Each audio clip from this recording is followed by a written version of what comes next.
Hello everybody and welcome to OmniPoke, the channel that brings you guys everything Pokemon. If you guys are looking for PTC Geo codes, make sure you head over to Potown Store, where if you use the promo code OmniPoke, you'll get an extra 5% off your order. Today we're going to be looking at the breakdown of the OCIC top 48. Going to be looking at all. Well, this is kind of a breakdown of the whole of day 2, and we're also going to be taking a look at the a few of the decks in particular, especially the top 8 lists. Limitless have almost got all of them now, so we're going to be able to look at a fair few of them, but I really wanted to at least take a look at the top 8.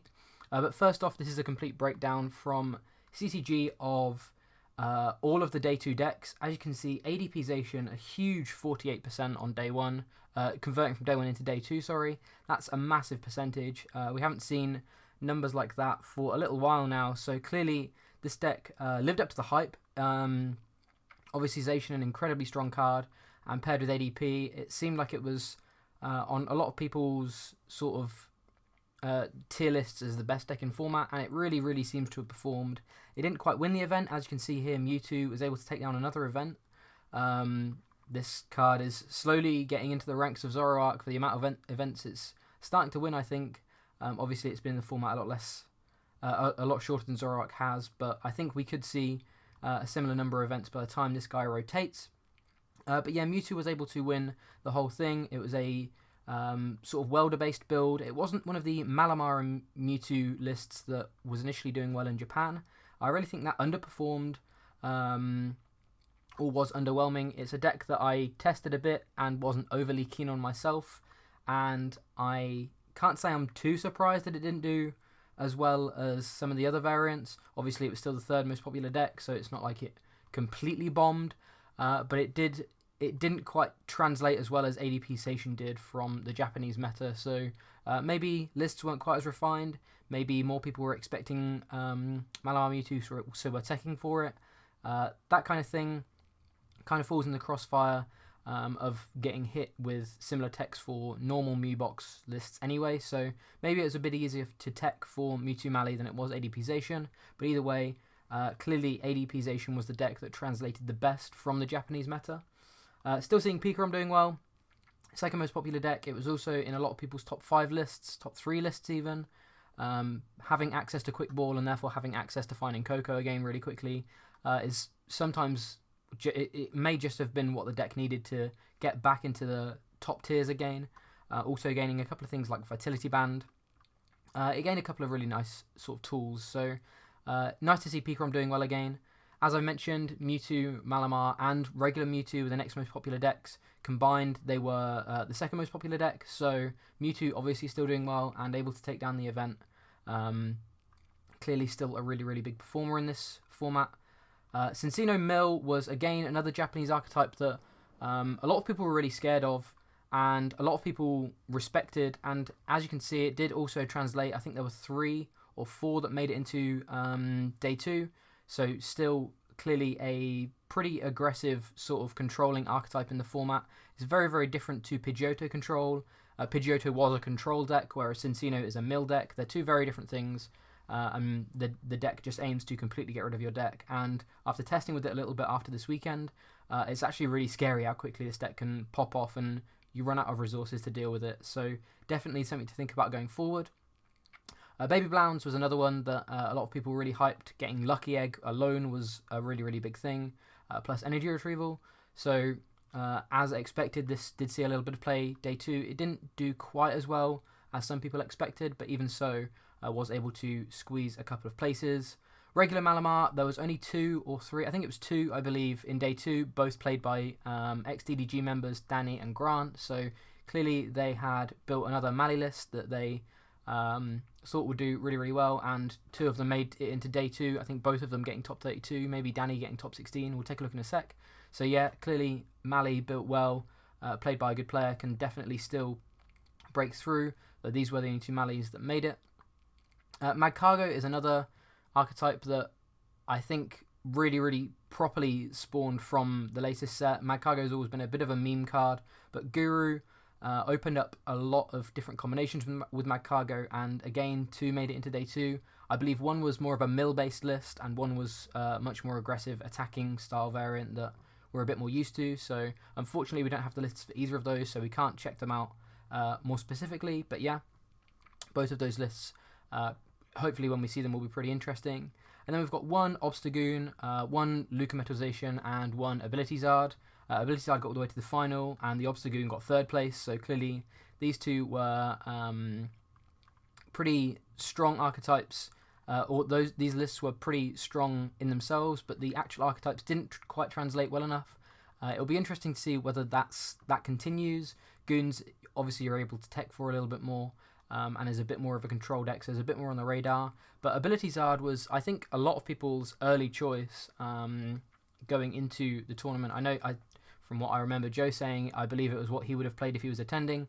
So it's interesting to only see one make it to day 2, but then make it so deep into day 2. It'll be interesting to see sort of where that goes. And finally, Metal Zacian, obviously a more defensive build of Zacian. The list is pretty interesting. We have got access to that. Like I say, it's just trying to make these 220 HP Zacians even tankier, really forcing your opponent to have to put a lot of resources into being able to take these prizes. It's pretty scary how much tankability these have after Metal's GX attack, plus frying pans, plus healing, that kind of thing. It's pretty scary. But yeah, I think it's a pretty good variety. ADP Zacian being nearly half of day 2 is a little bit scary. The deck seems very, very strong, but it's probably also the most refined list of new archetypes going into this format, so it kind of makes sense that this was so popular. I do think this will decline over time just because people will be looking to counter it a bit more. But that being said, I think the rest of the format is a pretty healthy variety, lots of different archetypes. So yeah, I think this is a really, really good sort of outlook for the future of this format. I'm really looking forward to seeing how this format develops. So yeah, that's the overall day 2 meta. We can now take a look a little bit more specifically at some of the lists. Obviously, Nico taking down the tournament with Mewtwo and Mew tag team. We will kick off with that. It was a list that was played by himself, Tord, and Medi. So all 3 of them played the same 60. All 3 of them made day 2. Tord getting 8th and Medi getting top 64. I believe a couple of other players from Europe played the list as well. So clearly they all banded together and built a pretty consistent 60. It's a very interesting 60. Very similar to the list that did well in Bochum that Tord played, with things like the Stinger Blound package for the control matchups. With no tag calls, it's completely based on basic energy, which is really interesting. There's no actual search for the psychic energy, which is one of the things that I was initially a little bit scared of. I think I'd try and weave a Viridian in here if I was looking to play this deck in the future, just because I want to be able to find the psychics. Pretty important to find them on the turns for things like Naga and Latios to try and stop that clear vision, or use that clear vision to stop some of these other GX attacks in the format. Other than that, there's no Big Charm. That was another card that a lot of Mewtwo players were playing. But that being said, there's so much labs in the format right now. Maybe they decided that Big Charm was just going to be a dead card pretty much against the matchups where it matters. A lot of people were aware of Big Charm being teched into Mewtwo, so they might have tried to stay one step ahead and not waste the deck space, which is a very, very good idea. As I mentioned, the Stinger Blound package, really, really good in control matchups. Being able to put you both at 3 prizes. One, to offset Surge, means they can't sort of deal with, they can't do any of their funky Surge combos for discarding a lot of cards or that kind of thing, which is really good.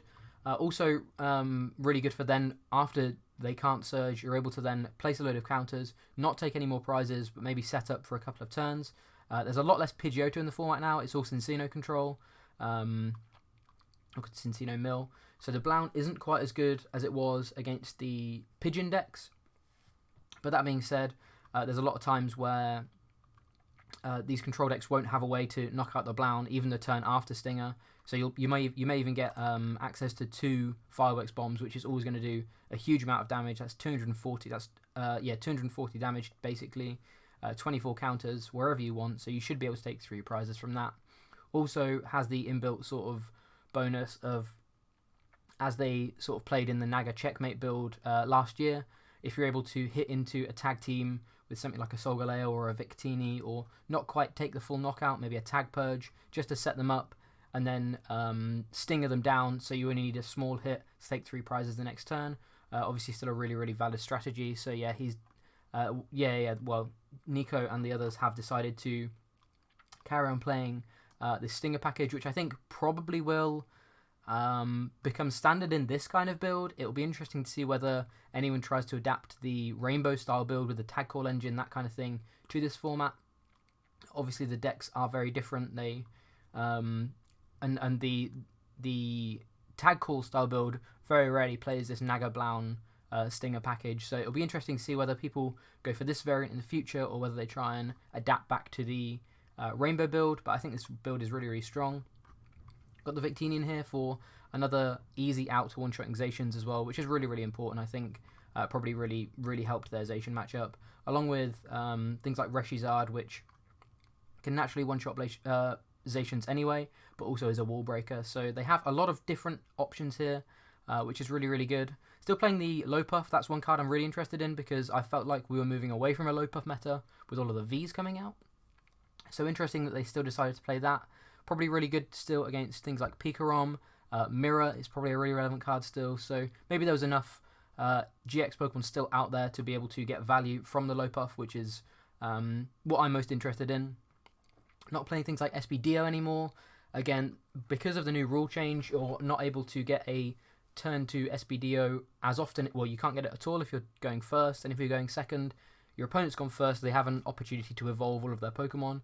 So turn to SPDO for 200 damage is nowhere near as strong as it used to be, so pretty much cutting that now is relatively standard. I still see a couple of lists playing it just as an option to do some spreading to finish off attackers, but I think it's becoming more and more standard not to play it anymore just because it doesn't have that crazy sort of swing potential of going first and being able to deal 200 damage against all of these evolving basics on turn 2. So that's not in this list anymore. They still have their spreading and sniping with Naga plus Blown, so they still have options. But that being said, it's not probably necessary to play the SPDO anymore. Still playing the Mag Cargo, which again helps with these mill decks, which is really, really important, being able to Burning Magma them. And yeah, they're still also playing the double Stealthy Hood, probably to help prevent things like Mimikyu completely screwing them over. As for attackers that get around Mimikyu, they do have Reshizard and Low Puff. But that being said, just having hoods to be able to attack with your Mewtwo's anyway is still really, really important. The only other notable thing is they only have Reshizard for goons. They have no other way of dealing with Obstruct. They have no great gusting. They probably have to Naga Snipe until their opponent's bench is full, and then Wall Break with the Reshizard. But that being said, maybe they can Blown around that kind of stuff. I don't know. The Goons matchup seems interesting. I don't think either of them played Goons in top 8.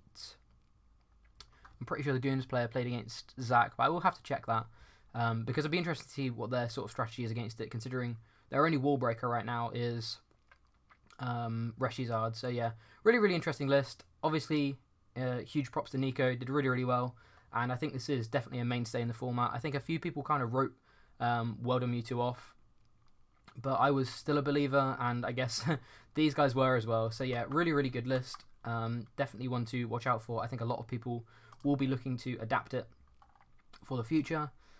Coming in second was Zach Lesage playing Ability Zard. Again, pretty standard. It was, like I say, it was a lot of people's, it was quite high in people's sort of tier lists. Being able to deal with the mill decks, being able to have multiple attackers that can do huge amounts of damage against these tag teams, and also having Gust for non-GXs is really strong. Also being a fire-type deck against all of these metal-type decks is obviously really, really good. So it was on a lot of people's, it was quite high on a lot of people's lists. The list itself is pretty standard. Again, another deck playing Low Puff, so maybe I'd undersold the value of Low Puff. Maybe it's still good enough in this meta. Obviously, both of the decks that came first and second play a heavy Dedenne count. So, maybe that's just enough to be able to play Low Puff to try and two-shot and sometimes one-shot other Pokemon. So, yeah. Playing Double Flint, really nice just being able to find the energy. This list is very, very nice for anti-stamping yourself, which I'm really, really interested in. Plays the Double Egg plus Double Flint. Egg is really, really strong for when your opponent stamps you to a low hand size and then tries to take out your attacker or your Ninetales. It's really good for then being able to draw back into your welders plus fire energy, because basically if they're knocking out an attacker, you really want to be able to find your fire energy to start weldering again, and if they're stamping you low, it can be quite hard. So the eggs are really strong for that. It'll be interesting to see whether they stay standard in Ability Zard from now. I'm not sure whether they will. Ability Zard kind of has a tendency to do really well at an event at the start of the format, because it really preys on unrefined decks. But then after that, it sort of drops off a little bit, and it never quite does as well. So it'll be interesting to see whether that kind of trend continues, whether this will become a mainstay of the format again, like it was just after Worlds, where it did well in a couple of events and then kind of petered off, or whether it becomes a real mainstay of the format and is tier 1 for a much longer time. But I think the Lucky Egg Fiery Flint is pretty interesting. Other than that, there's not too much interesting. He has outs to almost everything, lots of different ways to be able to knock out Zacians, which is obviously hugely important. And yeah, again, congratulations to Zach. Pretty standard list. Moving on to Tim's Obstagoon list. This was pretty interesting. There's no hoods or dolls, which is something that a lot of people were talking about when it came to playing Obstagoon. Obviously, you want to be able to try and obstruct in some matchups and just lock your opponent, because they can't deal with obstruct. And a lot of the time, people would tech things like Fion to move the Obstagoon out of the way. So the Obstagoon players would then tech Hood to stop that from happening. But there's no hoods in the list. And again, there's no dolls to try and let this damage build up over time with Zigzagoons and Obstagoons, until things like Sableye and Obstruct themselves can start taking more knockouts. But instead, it was just all-out Pokemon, probably sacrificing things like Jirachi when Obstagoons were getting set up, because obviously this is a 2-energy attacker. But that being said, he did play Bayday and Counter Gain, so there's ways of being able to get an Obstagoon out of nowhere, which is interesting. Playing the standard 1 Sableye for being able to just knock out a big Pokemon that has a few damage counts already, along with the Yveltal GX for doing something pretty similar to end the game quickly, along with a really interesting Virizion GX, which we saw at the start of the format in a couple of people's initial lists, but hadn't seen it too much since. Breeze Away, letting you pick up as many of your Pokemon as you want, including the Virizion, which is really interesting, to be able to kind of leave you with lone Obstagoon or whatever. The thing I don't like too much about this is the fact that you have to Breeze Away and then you're not obstructing, so they then have a turn to be able to try and knock out the Obstagoon anyway. So you kind of have to leave 2 Obstagoons half set up on your board, so that then they can take a prize on 1 Obstagoon, so that you then have another Obstagoon to obstruct with. So I feel like it's kind of tricky, but also probably pretty fair in a lot of matchups. With the Counter Gain and Bayday, you're able to get an Obstagoon out of nowhere, I guess. So it just feels like you kind of need 3 attachments already on board for the Virizion, or you need 2 attachments and then to attach the Virizion for this to really pay off. So it's interesting, but clearly it worked. I think he used it on stream a couple of times, which is pretty cool to see. Again, the Mew and the Mimikyu, again, you're able to put a lot of counters wherever you want, so helping out against Mewtwo is really good. It'll be interesting to see in the future whether people continue to tech for this. I think it actually overperformed in my eyes. I did not expect it to get top 8. I expected more than 1 in day 2, but I didn't expect it to go as deep as top 4 even. So huge props to Tim. Like I say, it'll be really interesting to see whether people continue to tech for this, or whether this was again a bit of a one-hit wonder. I think we have the next standard format tournament is Malmo, so I expect to see a fair few techs for this, because obviously Tim is from the EU, and probably will be bringing something similar, so there may be some people he's testing with that are trying something similar as well, so could see a bit of a surge of Obstagoon in Malmo Regionals in a couple of weekends' time. So yeah, that's the interesting sort of Obstagoon list. Like I say, no dolls, no hoods. Moving on to, I think it's the first Cinccino mill. There was, I think, 2 or 3, I think it was 3 that made day 2. Again, pretty standard. The Japanese lists were kind of a baseline for where we started seeing where this deck could develop, and it's very close to some of these Japanese lists. After testing this myself a little bit over the weekend, there's not too many changes I'd make. The list looks really standard. Faber is one of the most interesting cards. I'm not 100% sure why this was run, because if it's for ADP, it feels very, very high roll to try and find Faber pretty much on turn 1 to try and stop them from GXing. Though it is a guaranteed get rid of an attachment, so maybe even finding it turn 2 just to stop their ultimate ray for a turn. Maybe good enough, I don't know. It feels kind of misplaced though a little bit to me. I'm not 100% sold on the card. That being said, a couple of the Japanese lists played Team Yellgrunt, so maybe it's a similar card to that, a similar mindset to that. I'm not too sold personally, but I'm sure it put in work. Again, top 4 is pretty impressive after all.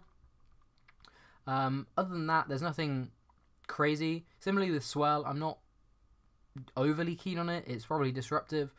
Probably in there, not because you're worried about any stadiums, but just because you want to slow the opponent down, getting or forcing an extra turn out, an extra turn without things like Hearth, things like Labs, meaning that you can still free retreat, that kind of thing.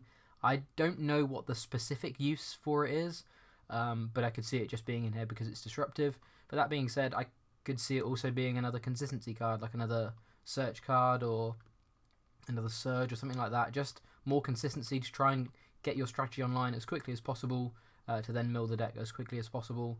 I don't know the necessary specifics of Faber and Swell, but I'm sure they're here for a reason, and would love to hear down below if you guys have any insight.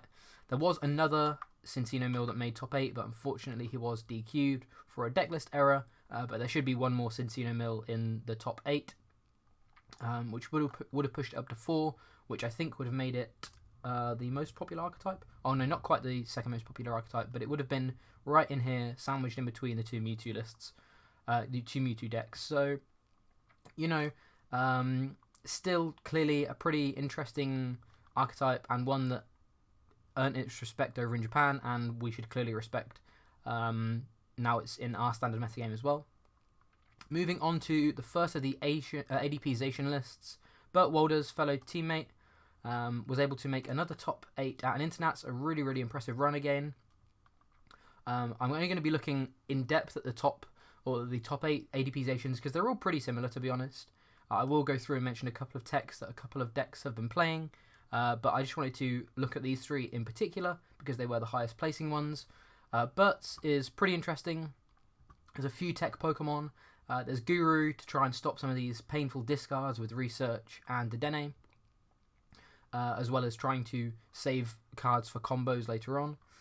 There's Mimikyu to, again, try and help with Mewtwo. That's a really, really big sort of bonus of running the Shrine package. Means you can also disrupt later Mewtwo's that are coming in. If you're able to take a knockout on one Mewtwo, you're able to disrupt another one, which is nice. Absol, basically, because I think you've seen almost all of these decks so far have run Jirachi. We're in a hugely Jirachi-based meta right now, and I think Absol is a very, very strong tech card. I think I'm playing it in almost all of my decks right now. It's insanely strong. It's really, really, really disruptive, and hits about 80% of the field. So yeah, really, really good. And finally, Fion, again, gets around Dolls, as I mentioned. Gets around things like Obstagoon, as I mentioned. But also really, really good for things like Mirror and stuff. Sometimes when your opponent's just got a couple of Zacians down on the bench. We have no super reliable gusting on Vs that isn't things like Custom Catcher. So sometimes your opponent will be put in a really, really difficult spot if your Fion is able to catch a V Pokemon on the bench that when there's no other options for them to send up. And even if there are, it can sometimes be painful, especially with the fact that you're able to take multiple prizes after Ultra Creation. It means that one prizes really, really aren't safe as well. So it can really put opponents in difficult spots.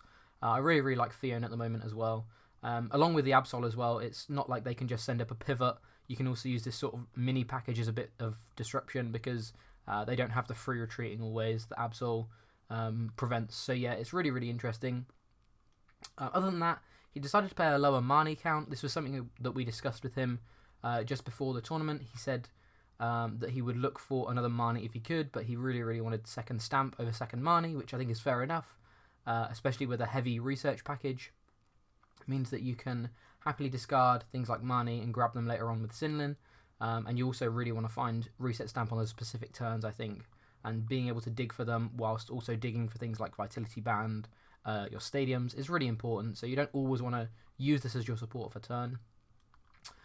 Gusting, his choice of Gusting was, along with the Fion, which is sort of pseudo Gusting, was a great catcher and 4 customs.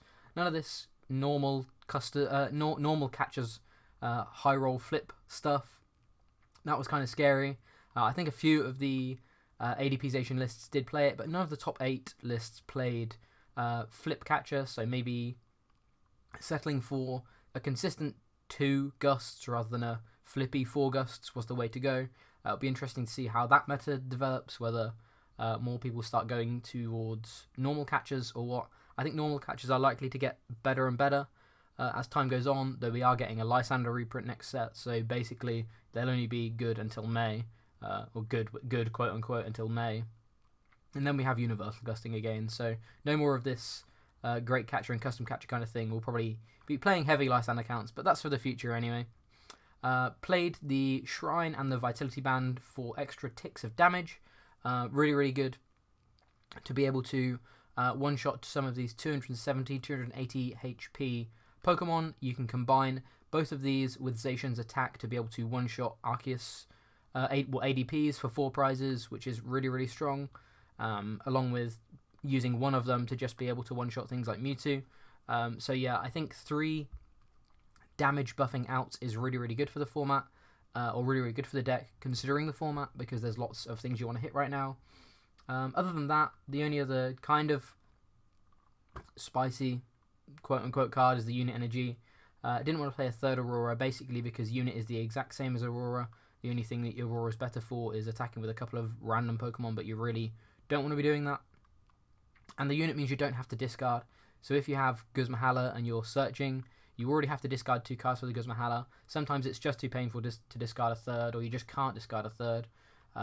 So yeah, he played the Unit Energy basically to have a non-discarding out to Guzmahala, which I think is a really, really sensible idea. Moving on to Ian Robb's list. Again, these lists are all kind of similar. This is probably the standout one compared to the other 2. This one playing a lot less tech Pokemon, only playing the Guru and the Fion. Similar Gusting package and similar damage package, 1 less Shrine, but still. Both of these lists were playing Labs, of course, for the Big Charm to stop ADPs and other things getting out of range with Big Charm, especially as you're pushing so much with this extra damage from Vit Band and Shrine.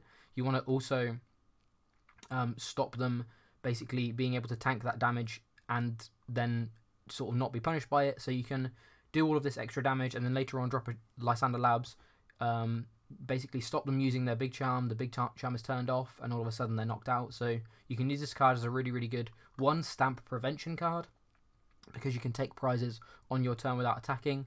But 2, it's also kind of a really, really nice out of nowhere card. You don't need to necessarily be expecting or be taking the prizes proactively. You can take them retroactively and sometimes win in a turn, which is pretty strong. Other than that, there's a higher money count. Nothing too different. None of these ADP Zacian lists were playing Malolana. That's one of the biggest takes from this tournament. I think Malolana is a much worse card now. Me and Joe were chatting about this today. Basically, nothing 2-shots. The top 3 or 4 attacking decks in the format are all 1-shot decks. Things like Mewtwo, ADP Zacian, Pikarom can 1-shot. Now they have Coco. They can do some pretty strong stuff with that. Along with Baby Blounds, all of these decks, maybe not Pikarom, okay, but at least sort of Baby Blounds, ADP, and Mewtwo are all decks that can very easily one-shot you. So Malolana seems like a much worse card now. And all of these lists have dropped it. I think there are a couple of lists again.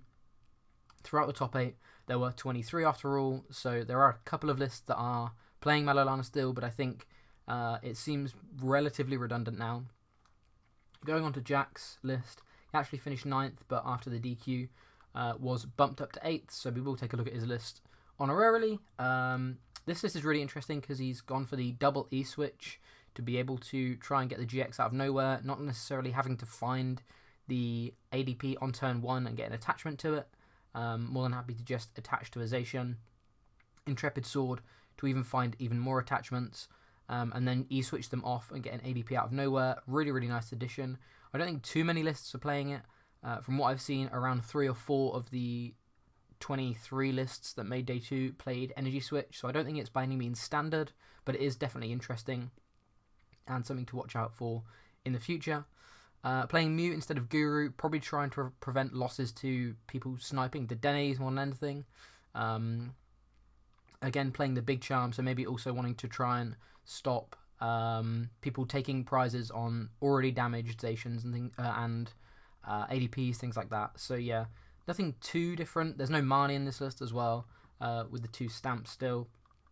But yeah, all of these lists were pretty similar. I've mentioned most of the similarities between them. A couple of other interesting lists. This is the DG Malamar list. Super standard. Really nothing too spicy about it. Just super high consistency. More ball search is always going to be good for the deck. High acrobike again, as they're very, very commonly known to play. The most spicy card, probably the Solgaleo Lunala. This can one-shot a Zacian for 4 energy and doesn't always get one-shot in return, especially if you've been able to clear vision them early in the game. If you're able to clear vision, they're actually never able to one-shot this. So this can take prizes, 2 prizes, or sort of 4 prizes, sorry, on Zacians if they just keep throwing Zacians at it, which they probably shouldn't be doing. But that being said, this is just a really, really clean way of being able to one-shot a Zacian, which is really, really nice. So yeah, that's probably the spiciest thing. Grant's list was pretty similar. I don't think it was the exact same. No,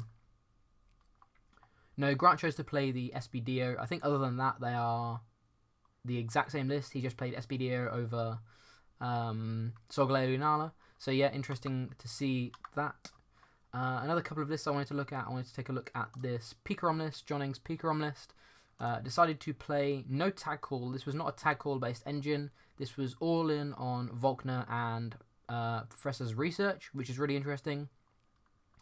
Because of that, higher counts of things like Energy Switch, just to guarantee that you're able to access them later on in the game after you've discarded maybe painfully earlier on. You still have access to being able to move your energy around. 3 to Dene, that's pretty high to be honest. Really sort of leaning into this radar package. Other than that, pretty standard, nothing too wild. Thunder Mountain, the only stadium, is another kind of surprising thing. There's Pikarom has basically run every single stadium in format at this point, but he's decided that Thunder Mountain is the best one, and Thunder Mountain is the only one I'm going to play. Also playing the stadium now to complement that, so we have a search out for Volkner, and now we're not playing the tag call package as well. So yeah, really interesting list. Good to see Pikarom still doing well. Here's the highest placing Malamar Mewtwo list. A little bit different from some of the lists we've seen.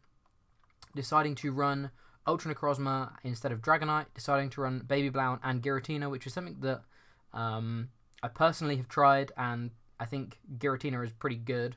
I haven't tried Baby Blown though. But yeah, these two, it's interesting to see them in.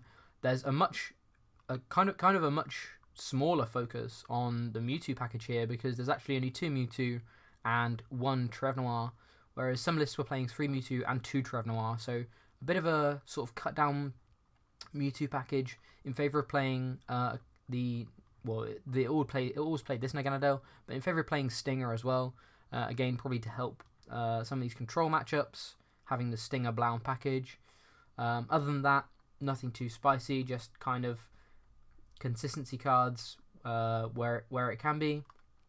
I still think the deck is pretty inconsistent, but 18th place is still pretty good, and there are a couple of others, as you can see, dotted around. There was one other list I wanted to take a look at, and that was it was this one, Brennan Kammerman's Baby Blowns list. Kind of what we were expecting, just sort of coming out of this meta, but the couple of surprising cards for me. One, Cramorant, I think is less surprising now after I've been exposed to it, but I did not realise this was a card being played until just before this weekend. But this is a really, really nice way of being able to setup game on things like Dedenne, whilst sort of not having to keep finding Blounds and keep finding energy and doing that. You can just slowly build up a Cramorant or Welder and be able to snipe with Cramorant to take out a Dedenne for game, which is really, really nice. That combined with Blound's Burst GX means you actually only have to take out one tag team in a lot of matchups, which is really, really good. Along with that, the other really nice card is Beastbringer, which means that against ADPs in particular, and Mewtwo's, I guess, you're actually able to take 4 prizes on the first knockout, which means you're able to then just win the game with Cramorant later on, which is really, really strong. Being able to sort of hold your resources, hold back a little bit, and then take an extra prize that way rather than having to find multiple knockouts, just building your hand, then taking a knockout and presenting game on board with Cramorant is really, really nice. Got the Lucky Eggs and the Oricorio to try and help stamp prevention. I'm kind of sketchy about the 2 energy retrieval. I played with 4-4-4 and it was kind of too much. I played with 4-4-3 and it was the sweet spot. But yeah, I think other than that, it's a really, really interesting idea. Playing the adventure bag to again kind of lean into this Beastbringer idea. But I think it's definitely probably the way to play Baby Blounds going forward. This is going to be a deck I really, really test for Malmo in a couple of weeks' time. I think it has answers to a lot of the meta. But yeah, other than that, that's pretty much all I wanted to look at. A really, really interesting tournament. Obviously, Zacian has a bit of a hold on the format right now. But it'll be interesting to see how this meta develops. Pretty happy with how it's looking, though. Hopefully we can find a way to start countering these ADP Zacians rather than just playing them ourselves. I prefer to try and counter the top deck rather than play BDIF. But it seems to be BDIF right now. So, yeah, it was a really, really interesting tournament. I really enjoyed watching the stream. Congratulations to all that made it. And, yeah, I'm pretty excited to be going to Malmo in a couple of weeks to play this format for myself. So, going to be testing a lot. Hopefully going to be streaming with Joe a lot over the next few weeks. But, yeah, thank you very much for watching. I've been Jack from OmniPoke, and I'm looking forward to seeing you guys in another video.